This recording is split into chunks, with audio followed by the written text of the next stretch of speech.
달리던 승용차가 오토바이를 그대로 들이받습니다. 멈추지 않고 그대로 달아납니다.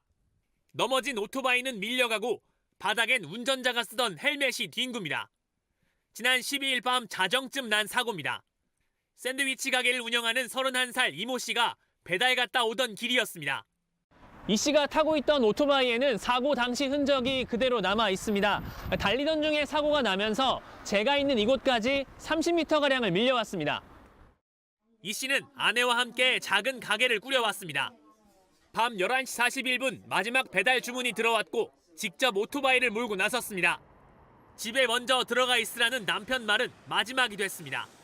배달비를 아끼려고 했던 게 제일 크죠. 여유가 많이 돼서 배달 업체를 쓰면 좋지만 그것도 이제 아끼려고.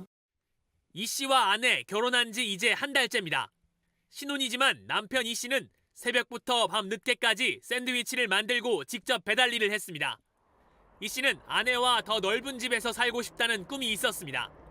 아내 닮은 아이도 가지고 싶었습니다. 결혼하고서 이제 가정이 생겼으니까 돈도 많이 필요하고 내년에 아기도 준비를 하고 있었던 계획을 하고 있어서 더 한 푼이라도 모으려고. 뺑소니 운전자는 어제 경찰에 붙잡혔습니다.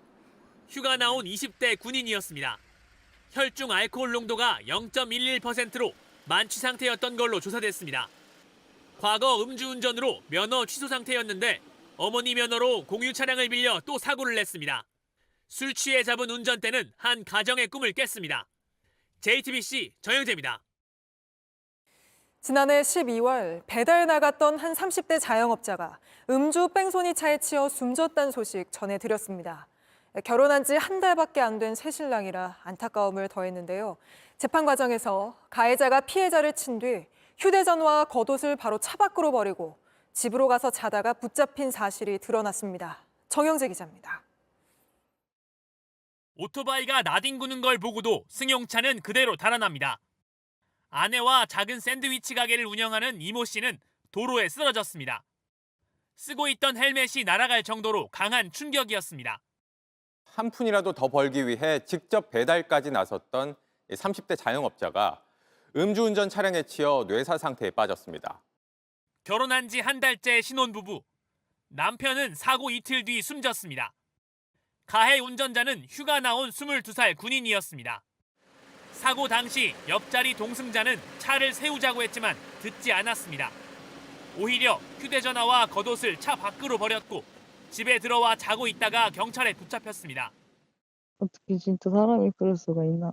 그냥 작정하고 알고 있었다는 거잖아요, 자기. 입대 전 음주운전으로 무면허였는데 어머니 명의로 32차례 공유 차량을 빌려 운전했다는 것도 드러났습니다. 재판 과정에서 이런 사실을 알게 된 이 씨 아내는 제대로 잠 못 자고 밥도 못 먹습니다. 재판부는 윤리적으로 비난 가능성이 매우 높다고 질타했습니다. 지난 14일 징역 10년을 선고했습니다. 제 남편 죽은 나이에 나오거든요. 또 그 사람은 똑같은 짓을 또 할 것 같은 느낌이 드는데. 가해 운전자는 형이 무겁다며 항소했습니다. JTBC 정영재입니다.